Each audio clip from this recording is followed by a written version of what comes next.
নমস্কার, আমি রূপা। আমার চ্যানেলের নাম রূপা রান্নাঘর। আজকের আমি আপনাদের তৈরি করে দেখাবো নিরামিষ আলুর দম। তাহলে চলুন শুরু করা যাক। প্রথমে আমি আলুটার খোসা ছাড়িয়ে নিয়ে 4 টুকরো করে নিলাম। করে নেওয়ার পর আমি শিলে কিছুটা পরিমাণে আদা আর জিরে ভালো করে বেটে নিলাম। পুরোটা ভালো করে বাটা হয়ে যাওয়ার পর আমি দিয়ে দিলাম শিলেতে কাজু, চালমগজ বাটা আর পোস্ত। সেটাকেও আমি ভালো করে বেটে নিলাম। ভালো করে বেটে নেওয়ার পর আমি গ্যাস জ্বালিয়ে কড়াইটা বসিয়ে একটু গরম করে তাতে দিয়ে দিলাম কিছুটা পরিমাণে তেল। তেলটা গরম হয়ে যাওয়ার পর আমি তাতে আগে থেকে আলুতে হলুদ মাখিয়ে আমি রেখে দিয়েছিলাম, সেটা ওই গরম তেলে দিয়ে দিলাম। দিয়ে দেওয়ার পর আমি একটু হালকা করে নাড়াচাড়া করে নিলাম। হালকা করে নাড়াচাড়া করে নেওয়ার পর আমি হলুদ গুঁড়ো, লঙ্কা গুঁড়ো, গোটা গরম মশলা, তেজপাতা সব একসঙ্গে রেখে আমি কড়াইতে সেগুলো দিয়ে দিলাম।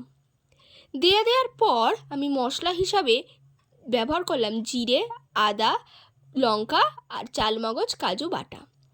তারপরে আমি কড়াইতে দিয়ে দিলাম হলুদ গুঁড়ো আর লঙ্কা গুঁড়ো। সব একসঙ্গে ভালো করে মিশিয়ে নেওয়ার পর আমি দিয়ে দিলাম টমেটো বাটা। টমেটো বাটা দিয়ে দেওয়ার পর আমি সেটাকে ভালো করে মিশিয়ে নিলাম। মিশিয়ে নেওয়ার পর দিয়ে দিলাম ওই বেটে রাখা মশলাগুলো, জিরে, আদা, কাজু, পোস্ত, চালমগজ বাটা সব একসঙ্গে দিয়ে দিলাম নুন আর কিছুটা পরিমাণে চিনি। দিয়ে ভালো করে নেড়ে চেড়ে তাতে দিয়ে দিলাম ভেজে রাখা আলুগুলো। দিয়ে দেওয়ার পর দিয়ে দিলাম কিছুটা পরিমাণে জল। কিছুটা পরিমাণে জল দিয়ে দেওয়ার পর ঢাকনা দিয়ে আমি হাই ফ্লেমে গ্যাসটা রেখে একটু ফুটিয়ে নেব তরকারিটাকে। তারপর এবার দেখুন আমি ঢাকনাটা খুললাম আর আমাদের তৈরি হয়ে গেছে একদম পারফেক্ট নিরামিষ আলুর দম।